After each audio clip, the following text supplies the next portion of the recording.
من الشيطان الرجيم. بسم الله الرحمن الرحيم.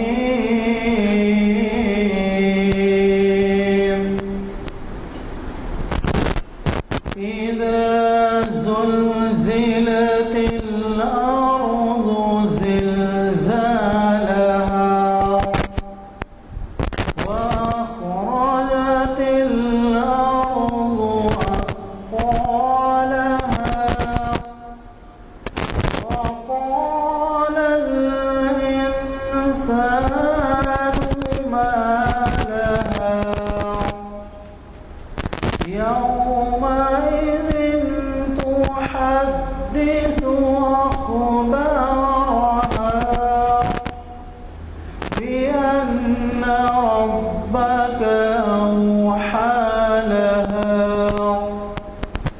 يومئذ يصدر الناس أشتاتا ليروا أعمالهم فمن يعمل مثقال ذرة خيرا يره ومن يعمل مثقال ذرة شرا يره. صدق الله العظيم. حضرات، جیسے کہ آپ واقف ہیں اور ابھی بعد نماز اعلان کیا جا چکا ہے کہ آج ہماری ایک سنگمیل نشست ہے، یعنی تاریخ اسلام کی 650ویں نشست، اور یہ بہت ہی اہم عنوان سے ہے، فلسطین ایک داستان غم۔ حضرات، آج ہمیں پروفیسر محسن عثمانی ندوی صاحب مخاطب کر رہے ہیں، اس عنوان سے انہی کا دیا ہوا عنوان ہے، اور آپ بخوبی پروفیسر صاحب سے واقف ہیں جو ایک بین الاقوامی شخصیت ہیں، اور بیرونی کئی ممالک میں انہوں نے اپنے خطابات سے نوازا ہے۔ آج بتاریخ 21 جون 2014 عیسوی مطابق 22 شعبان المعظم 1435 ہجری روز ہفتہ بعد نماز عصر یہ نشست جامع مسجد عالیہ گن فاؤنڈری حیدرآباد کے کانفرنس ہال میں منعقد ہو رہی ہے۔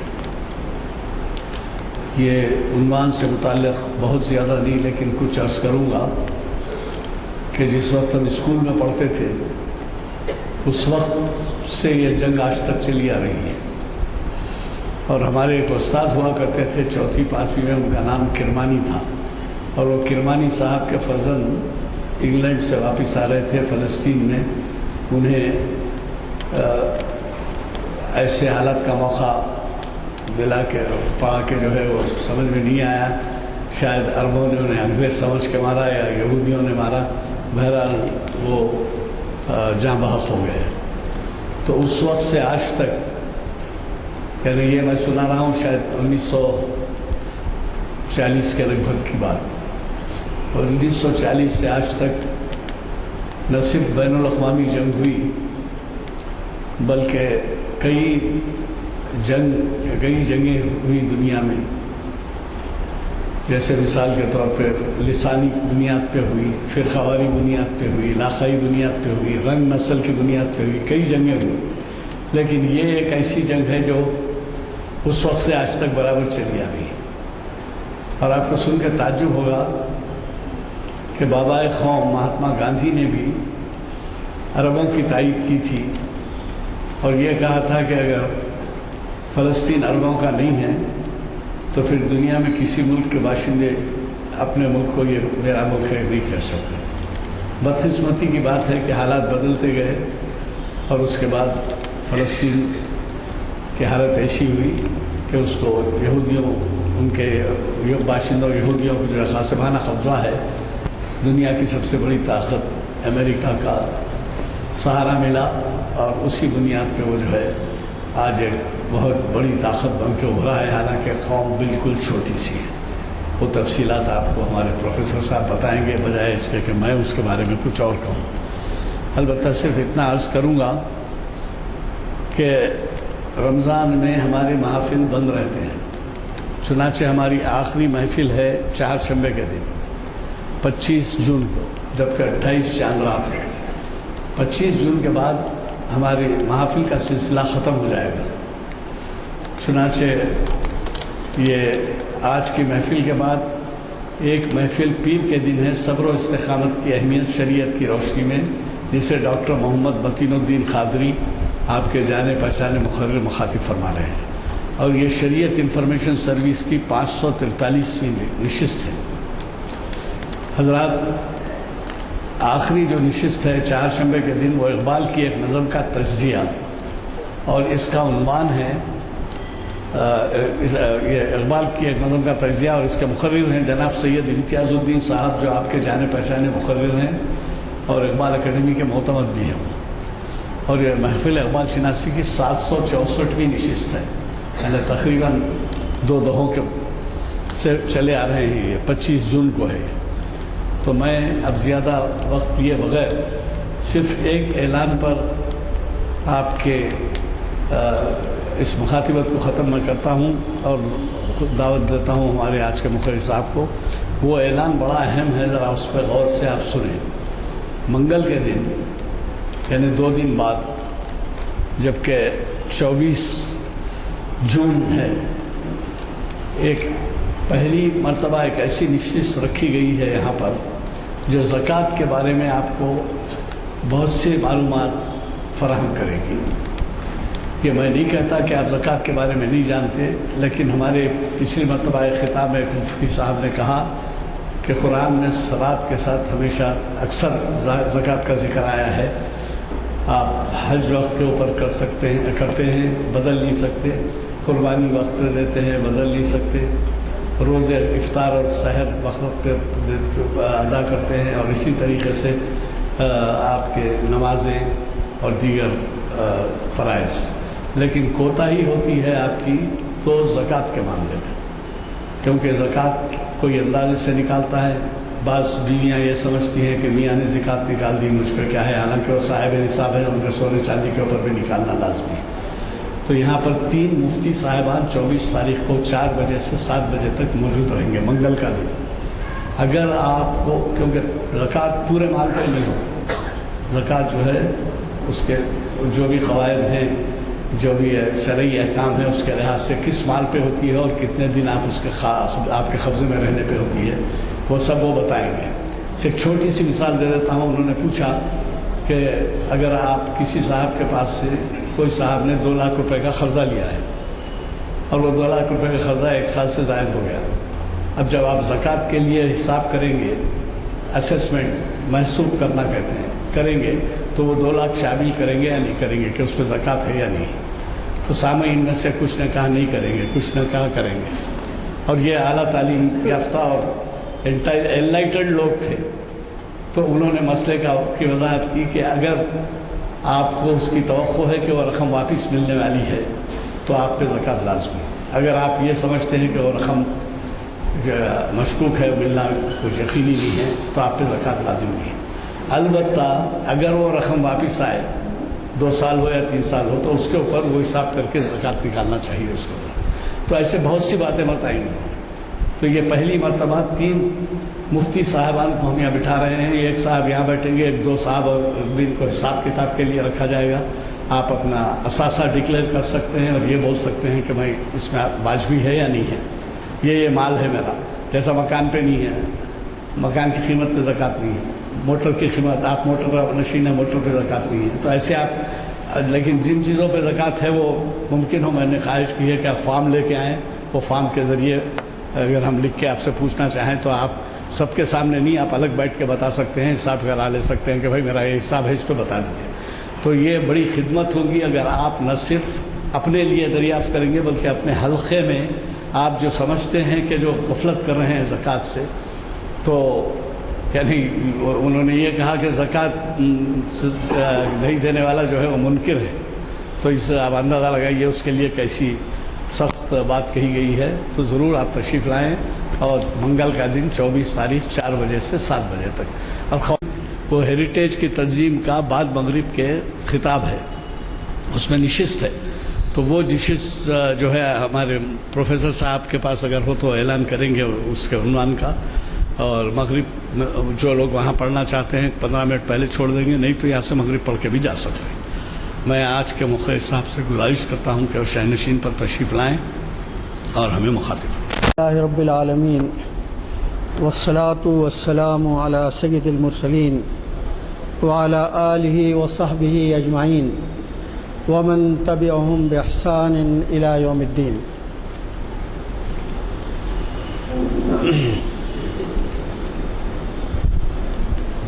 محترم گرامی قدر جناب غلام یزدانی صاحب اور اس مجلس میں شریک دانشور حضرات، موضوع آپ کو معلوم ہے، فلسطین ایک داستان غم. ابھی فارسی کا ایک شعر یاد آیا جو آپ کی خدمت میں پیش ہے، جو موضوع کی مناسبت سے ہے کہ گاہے گاہے باز خاں ای قصہ پاری نرا، تازہ خواہی داشتن گر داغ ہائے سینرا. اگر سینے کے داغ کو تازہ رکھنے کی خواہش ہے تو پرانے قصے کو بار بار سن لیا کرو، پڑھ لیا کرو.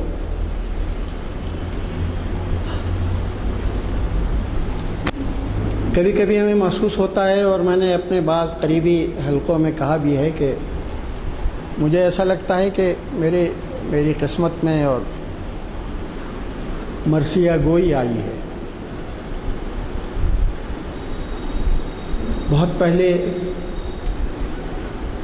عربوں میں جو انقلابات آئے تو اس موضوع پر کتاب، پھر شام سے متعلق کئی چھوٹی چھوٹی کتابیں، شام لہو لہو، پھر مصر سے متعلق کتابچہ،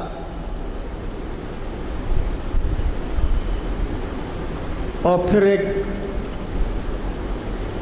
ہندوستان کے حالات، انتخابات کے بعد مسلمانوں کا لاہ عمل، اس موضوع پر اخبارات میں بعض چیزیں شائع ہوئیں جو تبدیلی کے بعد کتابچے کی شکل میں آئیں گے، نیا طوفان اور اس کا مقابلہ کے عنوان سے. اور پھر اب فلسطین.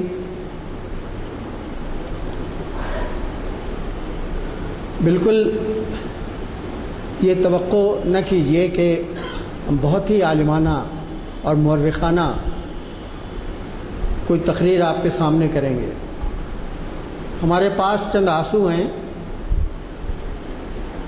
وہ آپ کی خدمت میں ہم پیش کرنا چاہتے ہیں. ہم چاہتے ہیں کہ جس جذبے کے ساتھ بات کہی جا رہی ہے اسی جذبے کے ساتھ سنی بھی جائے.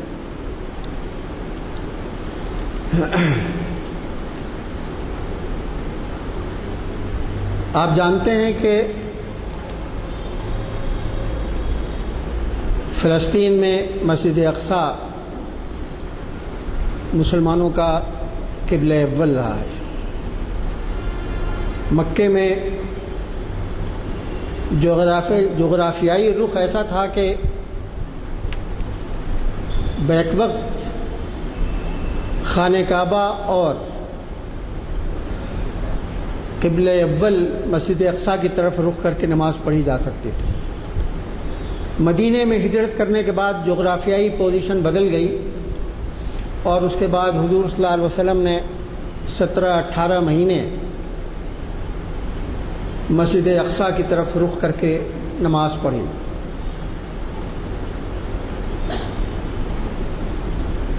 مسجد اقصی وہ جگہ ہے جس کا تعلق سیرت نبوی کے اہم ترین واقعے معراج سے.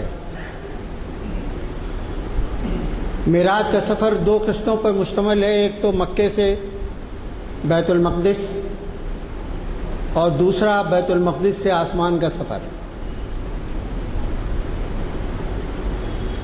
وہ جگہ اتنی زیادہ اہم ہے کہ حضور صلی اللہ علیہ وسلم نے فرمایا کہ لا تشد الرحال الا لثلاثه مساجد، صرف 3 مسجدوں کے لیے رخت سفر باندھا جا سکتا ہے. ایک یہ مسجد المسجد الحرام، مکے کی مسجد، اور دوسرے مسجدی ہادہ مدینے کی مسجد، اور تیسرے مسجد اقصی. پھر اس جگہ کا ذکر قرآن مجید میں بھی آیا ہے. سبحان الذی اسری بعبدہ لیلا من المسجد الحرام الى المسجد الاقصی الذی بارکنا حولہ لنریہ من آیاتنا انہ هو السمیع البصیر. پاک ہے وہ ذات جو لے چلا اپنے بندوں کو، اپنے بندے کو بوقت شب، رات کے وقت، مسجد حرام سے مسجد اقصی کی طرف،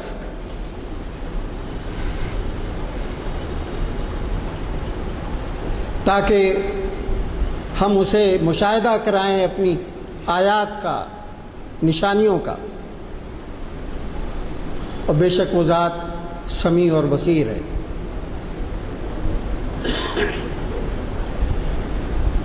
پھر یہی وہ جگہ ہے دینی اعتبار سے اس کی تقدس، اس کا تقدس اتنا زیادہ ہے کہ بہت سارے انبیاء کی نسبتیں اس جگہ کو حاصل ہیں. حضرت عیسیٰ علیہ السلام کی پیدائش وہیں ہوئی،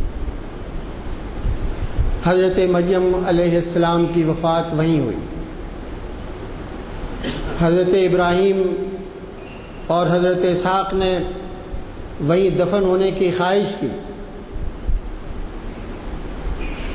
اور پھر سلیمان داؤد علیہ السلام نے اس کی تعمیر کی اور تکمیل کی سلیمان علیہ السلام نے. تو وہ تمام پیغمبر جن کا تذکرہ قرآن مجید میں آتا ہے، ان سب کی نسبت اس جگہ سے ہے، بیت المقدس سے ہے. یہ یہودیوں کو یہ دعویٰ نہیں کر سکتے، یہودی یہ دعویٰ نہیں کر سکتے. تورات فلسطین میں نہیں نازل ہوئی تھی، مصر میں نازل ہوئی تھی. داؤد علیہ السلام اور سلیمان علیہ السلام کو پیغمبر نہیں مانتے بلکہ صرف بادشاہ مانتے ہیں. تو جو روحانیت کا ربط ہے انبیاء اکرام کا، اسلام کا، اس جگہ سے وہ ربط کسی دوسری قوم کو بھی حاصل نہیں. اور اسی لیے رومن امپائر کے خلاف جب جہاد ہوا، حضرت خالد بن ولید اور حضرت ابو عبیدہ بن جراح، شام فتح ہوا، اور یہ ممکن نہیں تھا کہ یہ مقدس سرزمین جس کا تعلق معراج سے ہے، جس کا تعلق انبیاء سے ہے، اس جگہ کو چھوڑ دیا جائے. فلسطین فتح ہوا حضرت عمر کے زمانے میں، اور اس جگہ کا اتنا احترام کیا گیا کہ اس شہر کی، القدس کی چابی حضرت ابو عبیدہ نے اپنے ہاتھ سے نہیں لی، اور کہا کہ یہ جگہ اتنی اہم ہے کہ اس کے لیے خلیفہ وقت حضرت عمر رضی اللہ تعالی عنہ آئیں گے اور شہر کی چابی ان کے سپرد کی جائے گی. چنانچہ اس غرض کے لیے، اس مقصد کے لیے حضرت عمر رضی اللہ تعالی عنہ نے فلسطین کا سفر کیا. الفاروق میں علامہ شبلی نے اس سفر کی رودات بتائی ہے. حضرت عمر جس طرح سے انتہائی سادہ کپڑا زیب تن کرتے تھے، پہنتے تھے۔ لوگوں نے کہا کہ وہاں عجم کے امراء ہوں گے، سلاطین ہوں گے، اہل دولت و اہل ثروت ہوں گے، اسی مناسبت سے لباس بھی پہننا چاہیے۔ تو حضرت عمر نے کہا کہ اللہ تعالیٰ نے ہمیں جو عزت دی ہے، اسلام کو جو عزت دی ہے، وہ اسی لباس میں دی ہے، اور ہم اسی پیوند لگے ہوئے لباس میں جائیں گے۔ ان کے ساتھ ایک غلام بھی تھا۔ برابری اور مساوات کا نمونہ دیکھیے کہ ایسا نہیں تھا کہ حضرت عمر سواری کرتے تھے، وہ ان کے پیچھے پیچھے چلتا تھا۔ مقرر تھا کہ اتنی دور تک، اتنے میل و فرسخ تک خلیفہ وقت سوار ہوں گے، اور اس کے بعد خلیفہ وقت اتر کر کے پیادہ پیدل چلیں گے، اور ان کا جو غلام ہوگا وہ اونٹ پر سوار ہوگا۔ چنانچہ اس شان سے حضرت عمر فلسطین پہنچے کہ جو وہ داخل ہوئے شہر میں تو اس وقت باری تھی خادم کی، غلام کی، کہ وہ اونٹ پر بیٹھے، تو وہ اونٹ پر بیٹھا ہوا تھا اور خلیفہ وقت جو تھے پیدل چل رہے تھے۔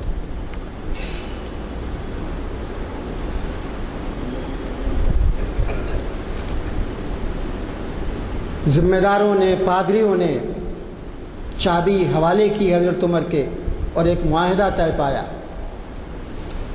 معاہدہ یہ تھا کہ یہاں کے جو کلیسا ہیں، جو گرجا گھر، جو چرچ ہیں، وہ اعلیٰ حال ہی باقی رہیں گے، انہیں کوئی توڑے گا نہیں، کوئی انہیں مسمار نہیں کرے گا۔ باہر کے جو لوگ یہاں آئے ہوئے ہیں، یا تو واپس جائیں، اور یہاں رہیں گے تو ان کو جزیہ دینا ہوگا۔ اس طرح سے پورا معاہدہ۔ ایک بہت ہی حیرت کی بات یہ ہے، وہ جو عیسائیوں کے تسلط میں تھا،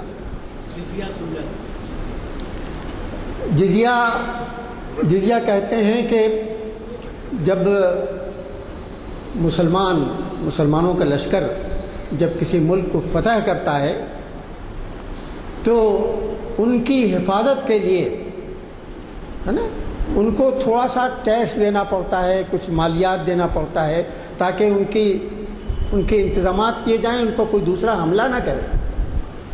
اس لیے کہ لازمی طور پر وہ جیش میں، لشکر میں نہیں شامل ہوں گے، تو لشکر میں جب وہ شامل نہیں ہوں گے تو ان کی حفاظت کا ایک معاوضہ یہ ہوگا کہ اس کو ایک تھوڑی سی رقم، اور انتہائی معمولی درجے کی رقم ہوتی تھی۔ ہاں، میں یہ کہہ رہا تھا کہ اس میں حیرت کی بات آپ یہ دیکھیں گے کہ جو معاہدہ طے پایا تھا عیسائیوں کے ذمہ داروں اور پادریوں کی طرف سے، حضرت عمر کے ساتھ، مسلمانوں کے ساتھ، اس کا ایک جز یہ تھا کہ یہاں یہودیوں کو، کسی یہودی کو رہنے کی اجازت نہیں دی جائے۔ اس وقت کے عیسائی یہودیوں سے اس قدر نالاں، اس قدر بیزار کہ وہ نہیں چاہتے تھے کہ ایک یہودی بھی فلسطینی میں رہے۔ اور کنٹراسٹ دیکھیے، اس وقت دنیا میں عیسائیوں کی جتنی طاقتیں ہیں وہ سب کے سب اسرائیل کے حامی، اسرائیل کی طرفدار، یہودیوں کی طرفدار، صہیونیت کی طرفدار۔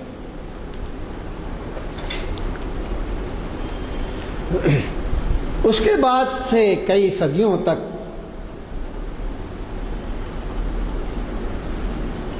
یروشلم، بیت المقدس، القدس، مسجد اقصی، فلسطین مسلمانوں کے زیر انتظام رہا۔ لیکن اس جگہ پر مسلمانوں کا قبضہ، مسلمانوں کا تسلط، مسلمانوں کی حکومت عیسائی دنیا برداشت نہیں کر سکی۔ چنانچہ صلیبی طاقتیں مسلح ہوئیں، ان کو جگایا گیا، شعلہ بار تقریریں کی گئیں ان کے سامنے، اور مختلف یورپ کے ملکوں سے ٹکڑیاں نکلیں یروشلم کو دوبارہ، بیت المقدس کو دوبارہ اپنے قبضے میں لینے کے لیے، اور تاریخ میں پہلی بار جب سے وہاں مسلمانوں کی حکومت ہوئی تھی 90 سال تک کے لیے فلسطین مسلمانوں کے ہاتھ سے نکل گیا۔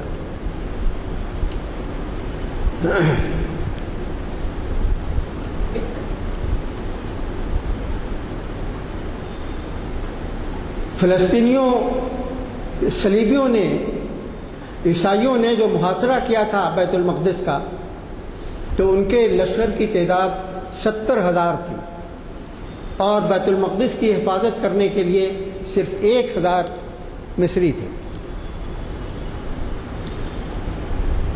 ایک مہینہ یا کچھ عرصے تک وہ لوگ اس کی مداحمت کرتے رہے، اس کا مقابلہ کرتے رہے، پھر آخر کار صلیبی طاقتیں غالب آ گئیں اور انہوں نے بیت المقدس میں، فلسطین میں مسلمانوں کا قتل عام کیا۔ یعنی راستوں پہ خون بہہ رہا تھا، ایسا لگتا تھا کہ جیسے آسمان سے خون کی بارش ہوئی ہے، یا جیسے زمین سے خون کا چشمہ پھوٹ پڑا ہے۔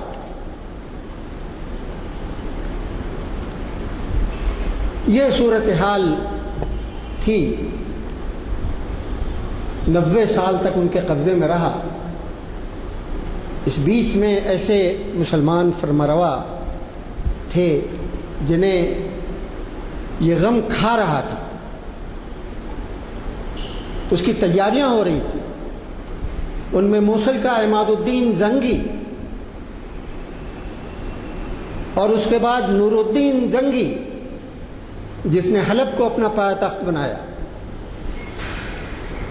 اور اس کے بعد صلاح الدین ایوبی۔ مصر میں اس وقت باطنی اسماعیلیوں کی حکومت تھی، اور صلیبیوں نے مصر پر حملہ کیا اور 1,00,000 دینار بیت المال سے وصول کیا۔ یعنی مصر کا پورا خزانہ گویا باج گزار ہو گیا صلیبی طاقتوں کا۔ تو صلاح الدین ایوبی نے سب سے پہلے فاطمی سلطنت کا تختہ الٹا، اور وہاں بہت سے دینی مدارس، اہل سنت والجماعت کے مدارس انہوں نے وہاں قائم کیے، اور زبردست تیاری کی یروشلم کو دوبارہ حاصل کرنے کی۔ رات میں اٹھ کر کے دعائیں مانگنا بیت المقدس کے لیے، اس کے لیے وہ بے چینی جیسے کہ اس کے گھر میں کسی عزیز کی وفات ہو گئی ہو، وہ کیفیت کہ جس میں آدمی کو کھانا پینا اچھا نہ لگے، یہ کیفیت تھی۔ صلاح الدین ایوبی نے پوری طاقت استعمال کی، پوری جنگی تیاری کی، اور اس کے بعد یعنی وہ جنگی تیاری جو وقت کی تیاری، جو وقت کے معیار کے مطابق ہوتی ہے۔ یعنی کہا جاتا تھا کہ مسلمانوں کے لشکر سے منجنیق سے جو آگ پھینکی جاتی تھی تو لوگ اندھیری رات میں ایسا لگتا تھا کہ اژدہے اڑ رہے ہیں، آتشی اژدہے جو صلیبی لشکر پر زیادہ کے گرتے تھے۔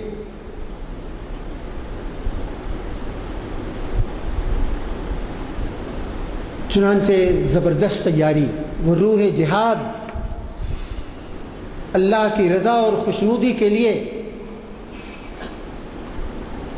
مسجد اقصیٰ کو دوبارہ واپس لینے کے لیے، جس کا تعلق حضور صلی اللہ علیہ وسلم کی سیرت سے اور معراج سے، مسلمانوں نے زبردست تیاری کی اور آخر کار اس کو دوبارہ واپس لے۔ لیکن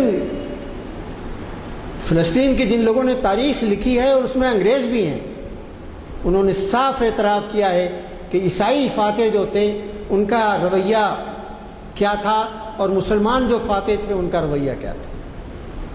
عیسائیوں نے تو مسلمانوں کا خون پانی کی طرح بہایا، جیسا کہ کہا گیا جیسے آسمان سے بارش ہوئی ہو،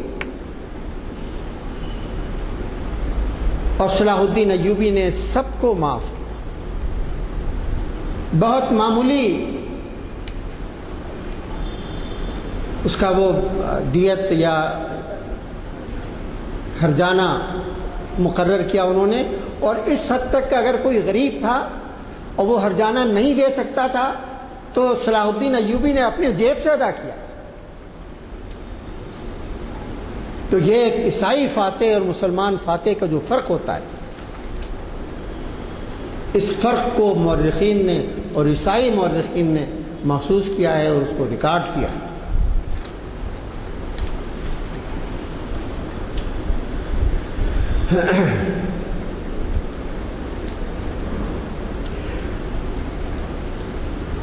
فلسطین مسلمانوں کے ہاتھ میں آ گیا، لیکن وہ جو بے چینی تھی کہ مسلمانوں کے ہاتھ میں بیت المقدس فلسطین چلا گیا ہے، یروشلم چلا گیا ہے، یہ جینے نہیں دیتی تھی عیسائی طاقتوں کو۔ چنانچہ مورخین لکھتے ہیں کہ اسپین کے ڈاؤن فال کے بعد، اس کے زوال کے 5 سال کے بعد،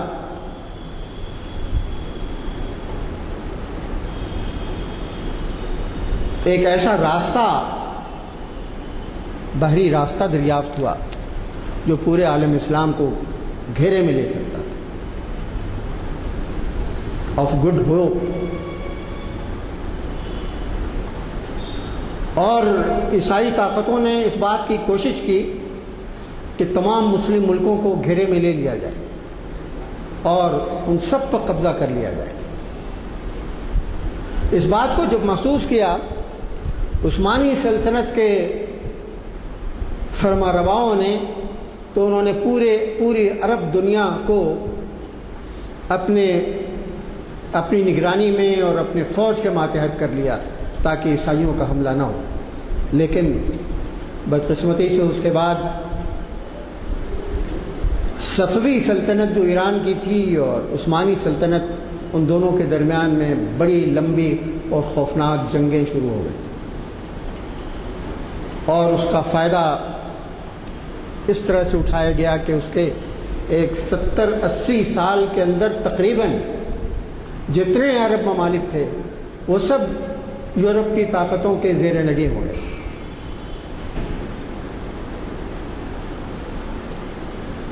1798 میں نیپولین نے حملہ کیا مصر پر، اس کے بعد پھر انگلینڈ نے حملہ کیا 1882 میں مصر پر، فرانس نے حملہ کیا مراکش پر، فرانس نے حملہ کیا ٹیونس پر، اٹلی نے حملہ کیا لیبیا پر۔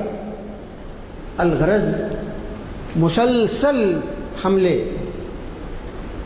یورپین طاقتوں کی طرف سے ہوتے رہے مسلم دنیا پر، اور پوری مسلم دنیا گویا استعماری طاقتوں کے زیر نگین ہو گئے۔ اور اس کے بعد 1917 میں واد بلفور کہتے ہیں اس کو، ایک ایگریمنٹ تھا جس کے تحت صہیونی طاقتوں اور صلیبی طاقتوں کے درمیان میں ایک معاہدہ ہوا، اور اس معاہدے کے روح سے فلسطین پر انگریزوں کا قبضہ ہو گیا۔ اور پھر 1948 میں باقاعدہ وہاں یہودیوں کی باقاعدہ حکومت وہاں قائم ہو گئی۔ 1917 میں مسلمانوں کی تعداد اربوں کی تعداد فلسطین میں 5 لاکھ کے قریب تھی، اور یہودیوں کی تعداد صرف 60,000 تھی 1917 کے بعد۔ جب 1948 کا وقت آیا تو اس میں 1/3 یہودی اور 2/3 مسلمان تھے، عرب تھے۔ اس کے بعد جو جنگیں ہوئی ہیں، اس کے بعد یہ ہوا کہ پوری دنیا سے، روئے زمین کے کونے کونے سے یہودیوں کو لالا کر کے فلسطین میں بسایا گیا اور فلسطینیوں کو نکالا گیا، ان کو اجاڑا گیا، ان کی زمینیں چھینی گئی، ان کے باغات پر، سنترے کے باغات اور زیتون کے باغات، ان پر قبضہ کیا گیا اور کئی لاکھوں کی تعداد میں ان کو فلسطین چھوڑنے پر مجبور کیا گیا۔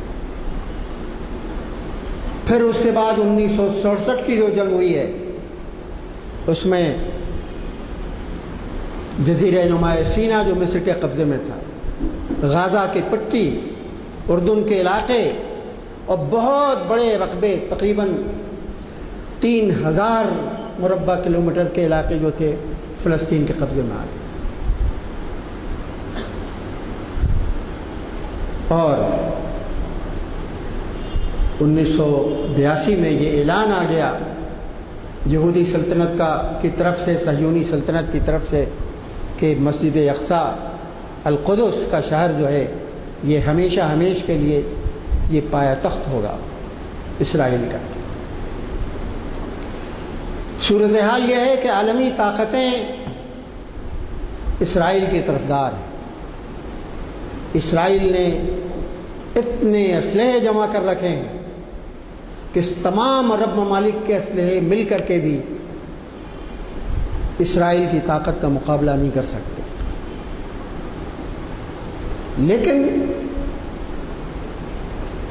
لیکن ایسا نہیں سمجھنا چاہیے کہ بالکل اسرائیل ناقابل شکست ہے۔ چنانچہ 1973 میں جو جنگ ہوئی ہے عربوں سے، اس میں 100% تو نہیں لیکن بحیثیت مجموعی عرب غالب آئے۔ سادات نے نہر سوئز پار کر کے ایک بڑے علاقے پر اس کا قبضہ کیا اور بہت بڑے حصے پر دوبارہ غالب آئے عرب۔ اس کا مطلب یہ ہے کہ تمام فوجی طاقتوں کے باوجود، عسکری طاقتوں کے باوجود، جوہری اور ایٹم کی طاقتوں کے باوجود اسرائیل کو شکست دی جا سکتی ہے، لیکن اس کے لیے وہ روح جہاد چاہیے جو سلطان صلاح الدین ایوبی کے اندر تھی۔ وہ بے چینی چاہیے جیسے کسی کا اکلوتا بیٹا مر گیا ہو، جس کو کھانا نہیں اچھا لگتا ہو، پینا نہیں اچھا لگتا ہو۔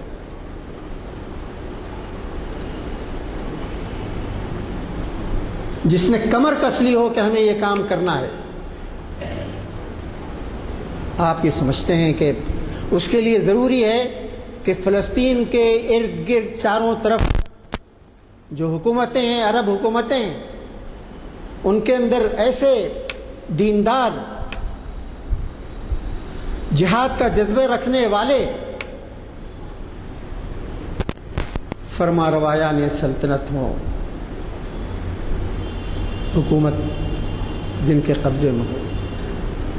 آپ یہ سمجھتے ہیں کہ یہ سارے نالائق جو بھرے ہوئے ہیں، یہ بشار الاسد اور یہ حسنی مبارک اور یہ عبد الفتاح سیسی یا صدام حسین، آپ سمجھتے ہیں کہ اس طرح سے بے نمازیوں، فاسق و فاجر لوگوں کے ہاتھوں کے قبلہ اول کو مسجد اقصیٰ کو واگزار کرایا جا سکتا ہے، دوبارہ انہیں حاصل کیا جا سکتا ہے؟ اور جو دوسرے لوگ ہیں عیش پسند، آرام طلب،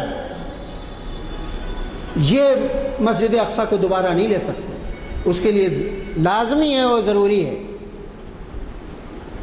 کہ فلسطین کے چاروں طرف جو عرب ممالک ہیں وہ روح جہاد سے سرشار ہوں اور اللہ تعالیٰ کی عبادت، اللہ تعالیٰ کی عبادت، اللہ تعالیٰ کی اطاعت سے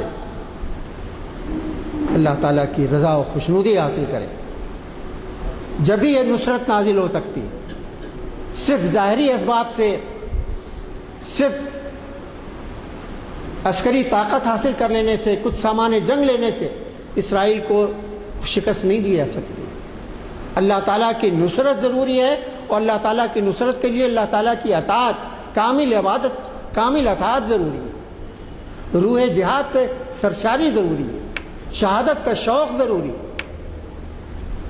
ایسے حکمراں اگر چاروں طرف ہو جائیں، اسرائیل کے چاروں طرف ہو جائیں، تو اسرائیل کا خاتمہ تو ہو سکتا ہے، لیکن یہ فاسق، فاجر، بے دین، ملحدین، عیش و عشرت میں ڈوبنے والے ان حکمرانوں کے ذریعے سے مسجد اقصیٰ کو واگزار نہیں کیا جا سکتا ہے۔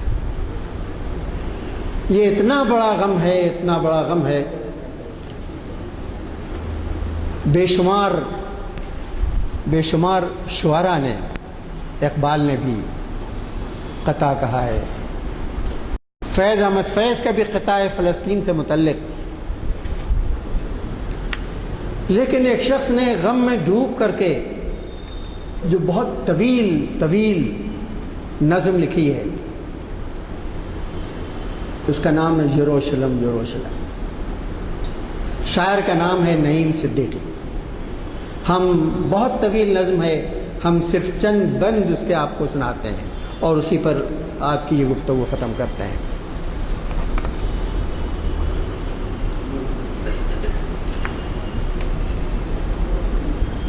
یروشلم یروشلم، لہو اگل رہا ہے آج میرا پرفنو قلم، شکست آرزو کا کیا فسانہ ہو سکے رقم، خیال پرزے پرزے ہیں کروں میں کس طرح بہم، یروشلم یروشلم۔ یروشلم یروشلم، تو ایک حریم محترم، تیرے ہی سنگ در پہ آج منہ کے بل گرے ہیں ہم، تجھے دیا ہے ہاتھ سے بزخم دل بچشم نم، یروشلم یروشلم۔ جہاں کی ساری راحتیں سپرد سیل نار کی، کئی ہزار میتیں گلی گلی نثار کی، تیرے وقار کے لیے لہو دیا قدم قدم، یروشلم یروشلم۔ یہیں سے ہو کے عرش کو سواری نبی گئی، ابھی تک ان فضاؤں میں ہے ایک مہک بسی ہوئی، یہاں کی خاک پر ٹکے براق نور کے قدم، یروشلم یروشلم۔ نماز بے مثال یہاں وہ کی گئی ہے ایک ادا، باقتدائے مصطفیٰ حبیب خاص کبریا، کھڑے تھے ایک قطار میں ملا کے انبیاء قدم، یروشلم یروشلم۔ تسلط یہودیاں رہے نہیں کبھی نہیں، یہ ظلم ایسا ظلم ہے کہ جس کی تاب ہی نہیں، میں دیکھتا ہوں آج پھر صلاح دین کا علم، یروشلم یروشلم۔ یہ بڑی لمبی نظم ہے، اور ہماری اس کتاب میں بھی صرف اس کا مختصر حصہ آیا ہے، بس آخری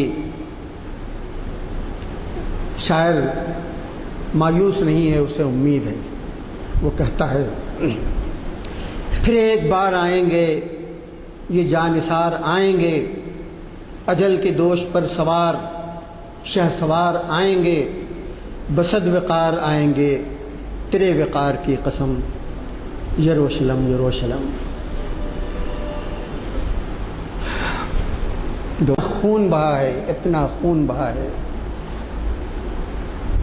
جنگ میں، تو فوج جو ماری گئی ان کی تعداد 10,000 ہے، اس کے علاوہ جو فلسطینی جو مارے گئے ان کی تعداد 20,000 سے زیادہ ہے، ہزاروں کی تعداد میں بچے ہیں، عورتیں ہیں جو ان کی قید میں ہیں۔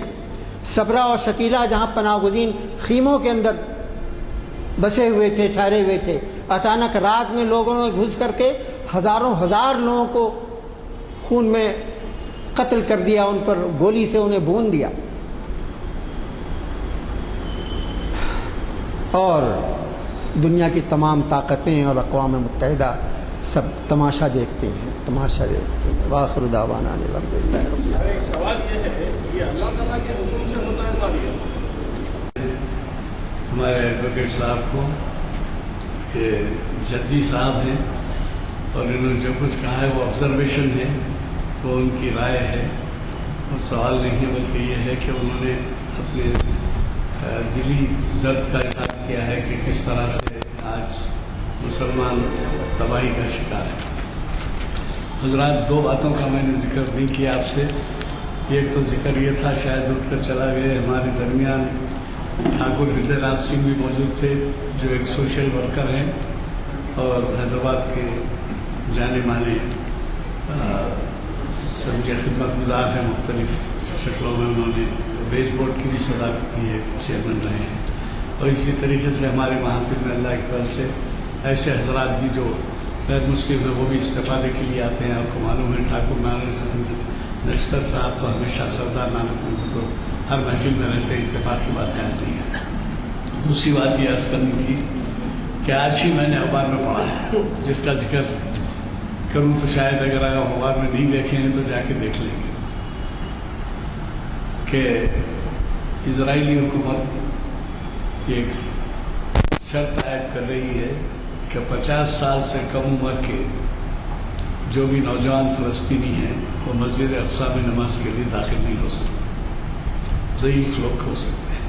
اب وہ معلوم نہیں وہ جنگی اسٹریٹجی کے لحاظ سے وہ کیا سمجھتے ہیں کیسے، اور کل یہ بھی ہو سکتا ہے کہ وہ بقیہ سب کو بھی یہ کہہ دیں کہ اب آپ کوئی داخل نہیں ہو سکتے۔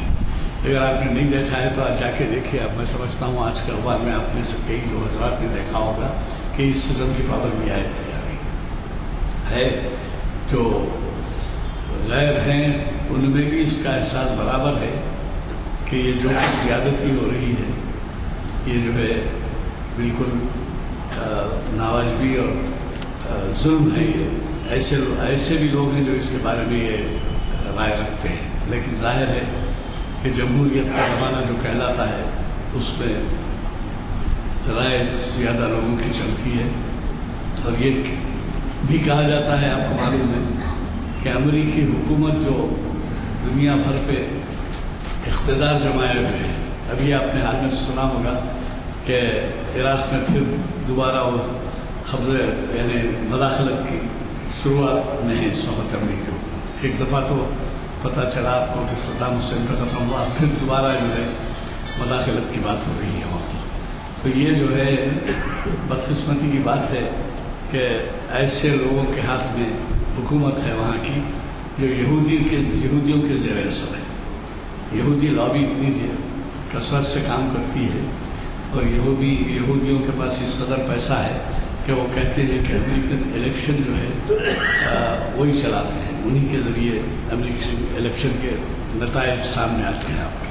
تو ظاہر ہے کہ اللہ تعالیٰ سے سوائے دعا کے اور ہمارے اپنے آپ کے اعمال کو ٹھیک کرنے کے اور کچھ کر نہیں سکتے۔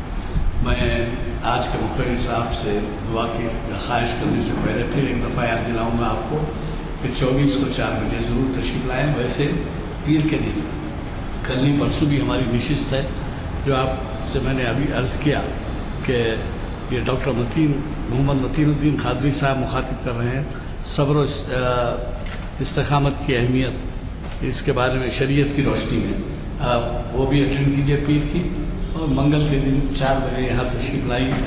میں یہ ضرور آپ سے عرض کروں گا کہ شاید آپ میں سے کئی کہ صاحب ہم کو تو زکوٰۃ کی شرعی احکام کے تحت نہیں ہے، لہذا ہمیں جا کے کیا کرنا ہے، ایسا نہیں ہے۔ اگر آپ معلومات کی خاطر بھی اگر آتے ہیں تو دوسروں کی رہنمائی کر سکتے ہیں۔ اگر آپ کو علم ہو کہ زکوٰۃ کے احکام کیا ہیں، آپ اپنے پڑوس میں عزیز و اقارب میں ایسے جو غفلت برت رہے ہیں ان کی توجہ بھی دلا سکتے ہیں، وہ بھی ایک قسم کی تبلیغ ہے۔ لہذا ایسی مقدس محفل میں ضرور شریک ہوئیے جس میں 3 مفتی صاحبان یہاں پر موجود رہیں گے اور ہر ایک کا فرداً بھی جواب دیں گے، علیحدہ ہم کاؤنٹر بنا دیں گے، خواتین بھی آ سکتے ہیں۔ میں دعا کی خواہش کرتا ہوں۔ اللهم صل على سيدنا محمد عبدك وحبيبك ونبيك ورسولك النبي الأمي وعلى آله وصحبه وسلم۔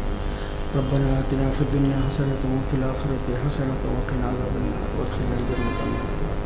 يا عزيز يا غفار يا مصرف القلوب صرف قلوبنا على طاعتك، یا مقلب القلوب ثبت قلوبنا على دینک۔ یا اللہ مسلمانوں کے احوال کو درست کر دے، یا اللہ مسلمانوں کو دنیا میں عزت عطا فرما، وقار عطا فرما، طاقت عطا فرما، قوت عطا فرما۔ یا اللہ ان کی بدحالی کو، ان کی بے عزتی کو، اے اللہ ان کی کمزوریوں کو دور کر دے۔ یا اللہ سب کو اپنا عبادت گزار بنا دے، سب کو اپنا صالح فرمانبردار بندہ بنا۔ وآخر دعوانا